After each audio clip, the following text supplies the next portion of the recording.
ತನ್ನ ಬುದ್ಧಿಯನ್ನು ಚಂಚಲಗೊಳಿಸದೆ ನಿನ್ನಂತ ಸೌಂದರ್ಯದ ಸಿರಿಯನ್ನು ತಿದ್ದಿ ತಿದ್ದಿ ಸೃಷ್ಟಿ ಮಾಡಿ ಕಳಿಸಿದ್ದಾನೆ ಈ ಭೂಮಿಗೆ.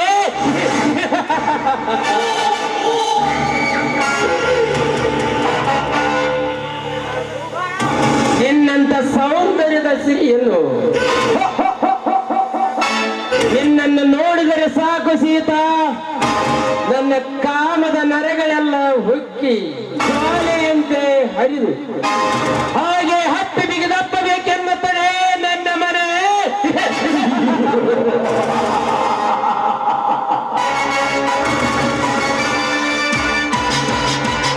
ಹೊರಗೆ ಸೀತಾ, ನಿನ್ನ ಗಟ್ಟಿಯಾದ ನಿನ್ನ ಶೀಲದ ಬಂಡಿಯನ್ನು ಹೊಡೆದು ನನ್ನ ಕಾಮದ ನಂಜನ್ನು ಬಿಡಲೇ.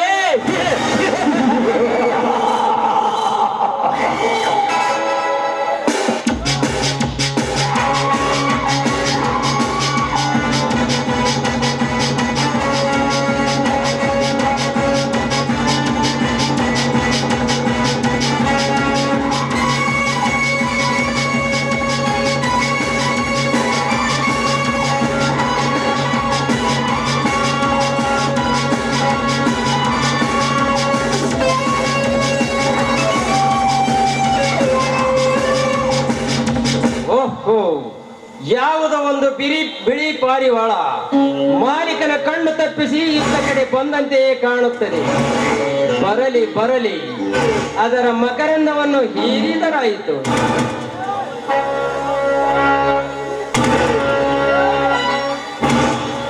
ನೆನ್ಕೊಳ್ಳಿ miss, what is your name? Meera. Meera ಅಂತ. Wow Meera, wow sweet name. ತಾವು ಒರಿಜಿನಲ್ ಅಂದರೆ? ನೋಡಿ ಮೀರಾ, 5 ರೂಪಾಯಿ ಟೀ ಕುಡಿಯಬೇಕಾದರೆ 106 ಸಲ ಯೋಚಿಸಿ ನಮಗೆ ಟೇಸ್ಟ್ ಆದ ಟೀಯನ್ನೇ ಕುಡಿಯುತ್ತೇವೆ. ಅಂದಾಗ ಜೀವನ ಪರ್ಯಂತ ಸಂಸಾರ ಮಾಡುವ ನಾವು ನಿನ್ನ ಶೀಲದ ಬಗ್ಗೆ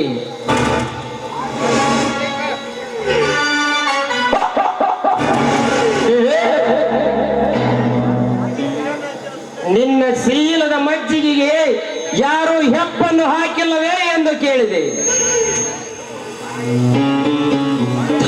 ನಾಯಿ, ಒಂದು ಹೆಣ್ಣನ್ನು ಈ ರೀತಿ ಹೊಲಸಾಗಿ ಮಾತನಾಡುತ್ತಿರುವೆಯಲ್ಲ, ಅದು ಅಲ್ಲದೆ ಒರಿಜಿನಲ್ ಡೂಪ್ಲಿಕೇಟ್ ಎಂದು ಹೇಳುತ್ತಿರುವೆಯಲ್ಲ, ಹಾಗಿದ್ದರೆ ನಿನ್ನ ತಾಯಿಯ ಶೀಲದ ಹೆಬ್ಬನ್ನು ನೀನು ಕೂಡ ನಿನ್ನ ತಂದೆ ಮುಟ್ಟಿದನೆಂಬುವ ಗ್ಯಾರಂಟಿ ನಿನಗಿದೆಯಾ? ಹುಚ್ಚು ಬಾಯಿ ಹುಚ್ಚ ಹೆಣ್ಣೆ, ರಾಜಮನೆತನದಲ್ಲಿ ಹುಟ್ಟಿ ಬಂಗಾರದ ತಾಟಿನಲ್ಲಿ ಊಟ ಮಾಡಿ ಬೆಳ್ಳಿಯ ತಾಟಿನಲ್ಲಿ ಕೈ ತೊಳೆದ ನನ್ನ ತಾಯಿಯ ಶೀಲದ ಬಗ್ಗೆ, ನನ್ನ ತಾಯಿಯ ಶೀಲದ ಬಗ್ಗೆ ಹೇಳುವೆ ಅಭಿಕಾರಿ? ಏಕೆ ಹೇಳಬಾರ್ದ ಶರತ್ ರಾಜ್?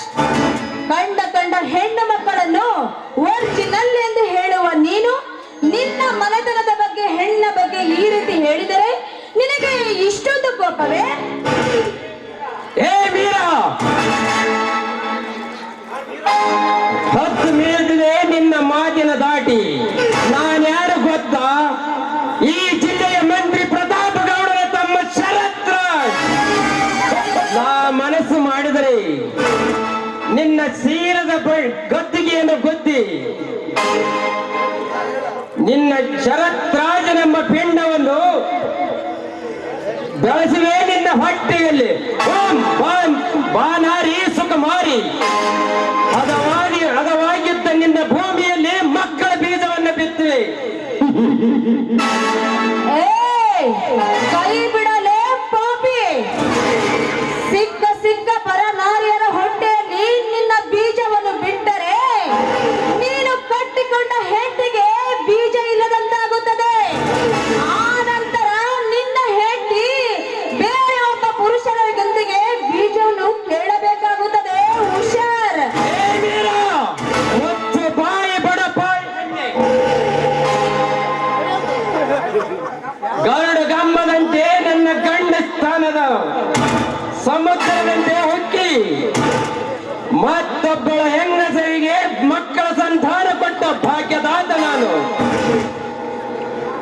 ಅಂದಾಗ ನನ್ನ ಹೆಂಡತಿಯಾಗಿ ಬರುವಳು ಮತ್ತೊಬ್ಬನ ಸುಖ ಬಯಸುವಳೆಂದು ಬಗಳುವೆಯ ಪೆದ್ದ ಹೆಣ್ಣೆ. ಮುಗಿಯಿತು ಮೀರ ನಿನ್ನ ಶೀಲದ ಋಣೆ.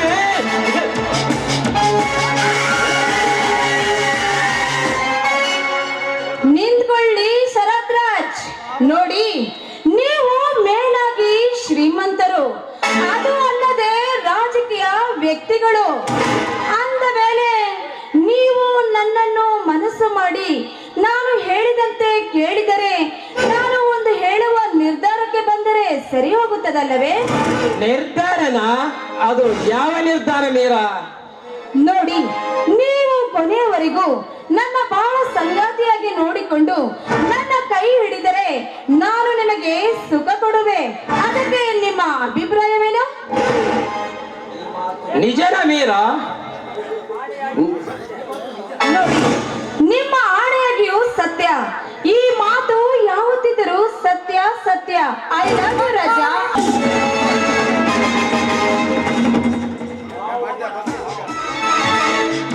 Wow Priya, wow Meera, wow.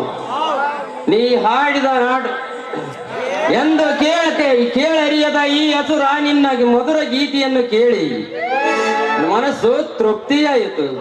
But ಮೈಗೆ ಮೈ ಟಚ್ ಮಾಡಿದಾಗ ನನ್ನ ಕಾಮದ ಉದ್ರೇಕಗಳೆಲ್ಲ ಸೆಳೆದು ಹಸಿದು ಹಾತೊರೆಯುತ್ತಿವೆ ನಿನ್ನ ಶೀಲದ ಭಕ್ತಿಯನ್ನು ಉಣ್ಣಬೇಕೆಂದು. ಬಾ ಮೀರಾ ಬಾ, ಇದೇ ಸರಕದಲ್ಲಿ ಹೋಗಿ ಮೈಯಲ್ಲಿರುವ ಬಟ್ಟೆಯನ್ನೆಲ್ಲ ಬಿಚ್ಚಿ ಒಗೆದು ಬೆತ್ತಲೆಯಾಗಿ ರತಿ ಕ್ರೀಡೆ ಹಾಡೋಣ ಬಾ. ಏಯ್, ಬಾಯಿ ಮುಚ್ಚಲೇ ನಾಯಿ ನನ್ನ ಮಗನೇ. ನಿನ್ನ ಜೊತೆಯಲ್ಲಿ ಆಡಿದ್ದು ನಾನು ಬರೀ ಪ್ರೇಮದ ನಾಟಕ. ಆದರೆ ಅದನ್ನೇ ಈ ರೀತಿ ತಿಳಿದುಕೊಂಡು ನನ್ನನ್ನು ಮಾನವಗ ಮಾಡಲು ಬಂದರೆ ಪರಿಣಾಮ ನೆಟ್ಟಾಗಿರುವುದಿಲ್ಲ. Correct Meera, correct. ನೀನಾಡಿದ ನಾಟಕವನ್ನು ಅರಿತೆ ನಾ ಬೆಸೆಯಬೇಕೆಂದಿರುವೆ. ಶರತ್ರಾಜನೆಂಬ ಬೆಸೆದ ಬೆಸುಗೆಯನ್ನು ನಾ ಬೆಸೆದ ಬೆಸುಗೆ ಬಿಗಿಯಾಗಿ ಗಟ್ಟಿಯಾಗಿ ಹುಟ್ಟುವುದು ನಿನ್ನ ಹೊಟ್ಟೆಯಲ್ಲಿ ಶರತ್ರಾಜನೆಂಬ ಈ ಜಗತ್ತಿಗೆ ಬೆಳಕಾಗುವ ಶಿಶುವಾಗಿ. ಬಾರಲೇ ಬಾ.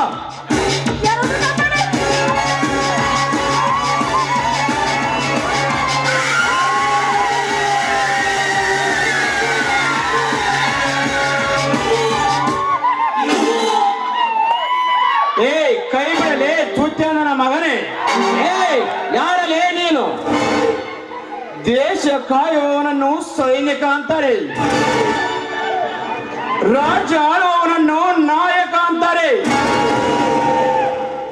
ಎಲ್ಲರ ಹೊಟ್ಟೆಗೆ ಅನ್ನ ಹಾಕುವವನನ್ನು ರೈತ ಅಂತಾರೆ. ಬಟ್ ಕಂಡ ಹೆಣ್ಣಿನ ಕೆಟ್ಟ ಕಣ್ಣು ಹಾಕುವ ನಿಮ್ಮಂತ ಕಾಮುಕರನ್ನು ಒತ್ತು ಬುದ್ಧಿ ಕಲಿಸುವ ನನಗೆ ವಿರಾಟ ರೂಪದ ವಿರಾಟ್ ಅಂತಾರೆ.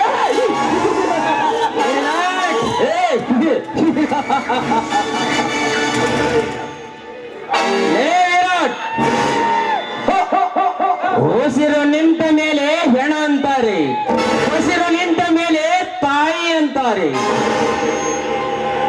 ನಿಮ್ಮಂತ ವಿರಾಟರ ಎದೆಯನ್ನು ಸೀಳಿ ನಿಮ್ಮಂತ ಅಧಿಕಾರವನ್ನು ವಹಿಸಿಕೊಂಡ ಈ ಷರತ್ತನಿಗೆ ಶರತ್ರಾಜನೇ ಅಂತಾರೆ. ಶರತ್ರಾಜ, ಶರತ್ರಾಜ್, ಗಾಂಧಿಯ ಅಧಿಕಾರ ಭಾರತಕ್ಕೆ ಸ್ವಾತಂತ್ರ್ಯ ತಂದುಕೊಟ್ಟಿತು. ಸಿಡಿಲಿನ ಸಿದ್ದರಾಮಯ್ಯರ ಅಧಿಕಾರ ಬಡವರಿಗೆ ಭಾಗ್ಯಗಳನ್ನು ತಂದುಕೊಟ್ಟಿತು. ಬಟ್ ನಿಮ್ಮಂತ ಲುಚ್ಚ ಲಫಂಗರ ಅಧಿಕಾರ ರೈತರ ಆಸ್ತಿಗೆ ವಂಚ ಹಾಕಿದ್ದು. ಒಂದಿಲ್ಲ ಒಂದು ದಿನ ನಿಮ್ಮಂತ ದುಷ್ಟ ರಾಜಕಾರಣಿಗಳು ಇಡೀ ಅನ್ನಕ್ಕೂ ಕೈವಟ್ಟುವಂತೆ ಮಾಡುತ್ತಾನೆ ಈ ನಾಡಿನ ರೈತರು.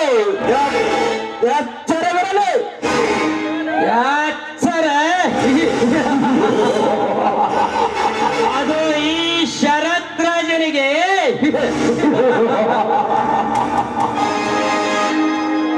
ಲೇ ವಿರಾಟ್, ಹಣ ಕೊಟ್ಟರೆ ಹೆಣ ಬಾಯಿ ತೆರೆಯುತ್ತಿರುವಾಗ ದುಡ್ಡು ಕೊಟ್ಟರೆ ಅನ್ನ ಅಷ್ಟೇ ಏಕೆ? ಇಂಥ ಹೆಣ್ಣು ಕೂಡ ನಾಚಿಗೆ ಬಿಟ್ಟು ಮಂಚ ಏರುತ್ತಾರೆ.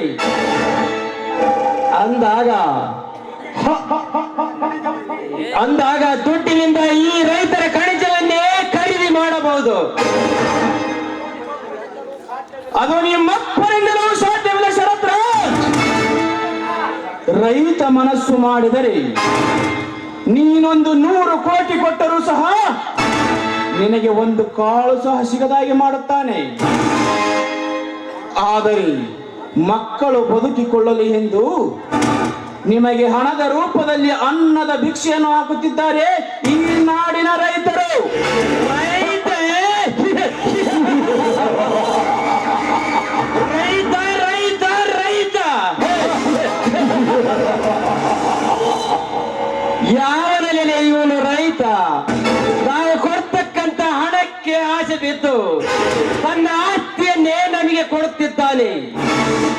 ಅಂದಾಗ ನಿನಗೆ ತಾಕತ್ತಿದ್ದರೆ ಇವಳನ್ನು ಕಾಪಾಡಿದ ಹಾಗೆ ಆಗಿನ ರೈತರ ಆಸ್ತಿಯನ್ನೇ ಕಾಪಾಡು.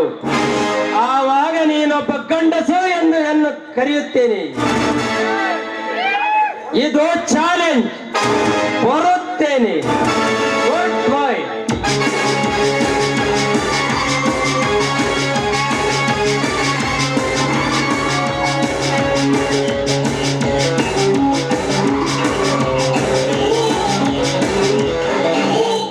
ಚಾಲೆಂಜ್. ಈ ವಿರಾಟ ರೂಪದ ವಿರಾಟನಿಗೆ ಚಾಲೆಂಜ್. ಹೋಗು ಕೂಸೆ ಹೋಗು. ನಿನ್ನಂತ ತಿಳಿಗೇಡಿಗೆ ಎಂದು ತಿಳಿಯಬೇಕು ರೈತನ ಮನಸ್ಸು. ರೈತರಿಂದ ಹೊಡೆಯಬೇಕೆಂದ್ರು ಆ ಆಸ್ತಿಯಲ್ಲಿ ನಿನಗೆ ಒಂದು ಸಾಲು ಸಹ ಸಿಗದೆ ಹಾಗೆ ಮಾಡದಿದ್ದರೆ ನನ್ನ ಹೆಸರು ವಿರಾಟ ರೂಪದ ವಿರಾಟ್.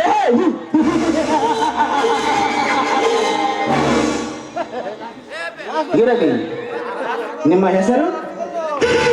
ಸರ್, ತುಂಬಾ ಥ್ಯಾಂಕ್ಸ್. ನೀವು ನಿಮ್ಮ ಉಪಕಾರವನ್ನು ನಾನು ಯಾವತ್ತೂ ಮರೆಯೋದಿಲ್ಲ. ಇರಲಿ ಮೀರಾ. ನೋಡು ಮೀರಾ, ಹೆಣ್ಣು ಹೆತ್ತವರಿಗೆ ಹೊನ್ನಾಗಬೇಕು ವಿನಃ ಹೊನ್ನಾಗಬಾರದು.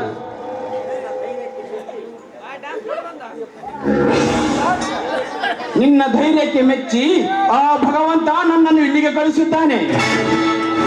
ಒಂದು ವೇಳೆ ಆ ನೀಚನ ದರ್ಪಕ್ಕೆ ಬೆದರ ನೀನೇನಾದರೂ ಸೆರಗಾಸಿದ್ದರೆ ಸಾಯುವವರೆಗೆ ಸೂಳೆಯಾಗಿ ತಿರುಗಬೇಕಿತ್ತು ಈ ಸಮಾಜದಲ್ಲಿ.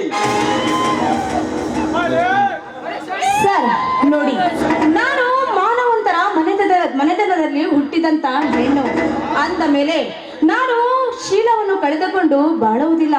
ಅದರ ಬಗ್ಗೆ ನಾನು ಬಹಳ ಆಲೋಚನೆ ಮಾಡಿದ್ದೇನೆ. ಸಾಕು ಬಿಡು ಮೀರಾ.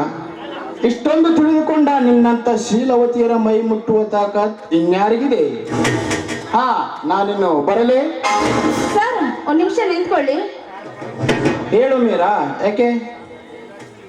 ನೋಡಿ, ನಾನು ಇನ್ಮೇಲಿಂದ ನಿಮಗೆ ಸರ್ ಅನ್ನೋ ಬದಲು ಫ್ರೆಂಡ್ ಅಂತ ಕರೆದರೆ ನಿಮಗೆ ಇಷ್ಟ ತಾನೆ? ಯಾರು ಬೇಡ ಅನ್ನುತ್ತಾರೆ ಮೀರಾ? ಆಸ್ತಿ ಇದ್ದಾಗ ಬರುವವರು ಅಣ್ಣ ತಮ್ಮಂದಿರು, ದುಡ್ಡು ಇದ್ದಾಗ ಬರುವವರು ನೆಂಟಸ್ಥರು. ಬಟ್ ಏನೂ ಇಲ್ಲದೆ ಬರುವವರು ನಿಮ್ಮಂತ ಸ್ನೇಹಿತರು. ನಾನು ಕೂಡ ನಿನ್ನನ್ನು ಬೆಸ್ಟ್ ಫ್ರೆಂಡ್ ಎಂದು ತಿಳಿದುಕೊಂಡಿದ್ದೇನೆ. ಹೌದಾ? ಹಾಗಿದ್ದರೆ ಈ ಫ್ರೆಂಡ್ ಜೊತೆಗೆ ಒಂದು ಹಾಡನ್ನಾದ್ರೂ ಹಾಡಬಾರ್ದಾ? ಹಾಡು ಮೀರಾ, ಯಾರು ಬೇರೆ ಅನ್ನುತ್ತಾರೆ?